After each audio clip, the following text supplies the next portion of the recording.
कुछ दलित परिवारों को अपनी पहचान छोड़कर ब्राह्मण बनने का शौक चढ़ा हुआ है। क्यों? क्योंकि उन्हें लगता है कि जो उनकी आइडेंटिटी है वो घटिया है और उन्हें एक अच्छी आइडेंटिटी मिल रही, तो इसलिए वो फूले नहीं समा रहे।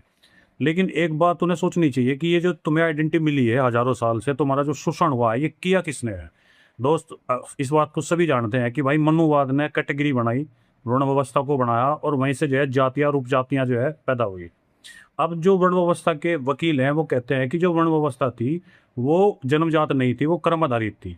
लेकिन वेदों के अंदर, पुरुष सूक्त के अंदर ये बिल्कुल स्पष्ट लिखा है कि ब्रह्मा के मुख से ब्राह्मण पैदा होता है, हाथों से क्षत्रिय पैदा होता है, जंघाओं से वैश्य पैदा होता है और पैरों से शूद्र पैदा होता है। यानी कि खुद ईश्वर पहले से ही प्री डिफाइन कर चार कैटेगरी पैदा कर रहे हैं। अगर वहां पर ये लिखा होता कि ईश्वर ने तो केवल इंसान को पैदा किया, उसके बाद में उसको एक एजुकेशन सिस्टम दिया और उस एजुकेशन सिस्टम में सभी को शिक्षित करने के बाद में उसके बाद में उनके कर्मों के हिसाब से उनको वर्ण व्यवस्था में बांटा गया है, तो ये बात वैलिड मानी जाती।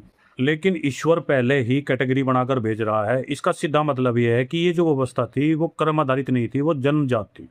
दूसरी बात, जिन लोगों ने आपके ऊपर हजारों साल से डिस्क्रिमिनेशन किया, आपके जो बुजुर्ग थे वो सब कुछ झेलते हुए मर गए, आपको उनसे क्वेश्चन करना चाहिए था कि भाई हजारों साल से आप लोग कहाँ थे? आपने क्यों नहीं इस टाइम पे जो है हमें ब्राह्मण बनाया? अब क्यों आप हमें ब्राह्मण बना रहे जबकि देश में ऑलरेडी संविधान है?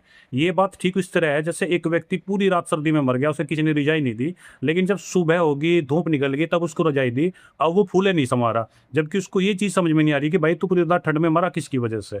तो दोस्त, ये सिनेरियो है। एक इसमें आर्ग्यूमेंट और दिया जा रहा, वो ये दिया जा रहा कि जो चंद्रशेखर रावण है वो हमारे लोगों का नशा नहीं छुड़वा रहा। तो भाई चंद्रशेखर रावण ने तो ये फैक्ट्री नहीं लगा रखी दारू की, चंद्रशेखर रावण ने ठेके नहीं खोल रखे। ये ठेके भी जो ब्राह्मणवादी लोग हैं जिन्होंने इस देश को लूट कर खा रखा, 80% जनसंख्या का हिस्सा दबा रखा, वही पूंजीपति बने बैठे भाई, वही दारू बना रहे, वही बेच रहे।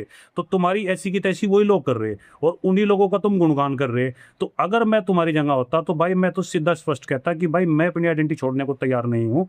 हाँ, या तो एक बीच का प्लेटफॉर्म बना लो कि एक इंसानियत का प्लेटफॉर्म बना लो। मैं क्यों ब्राह्मण बनूं भाई?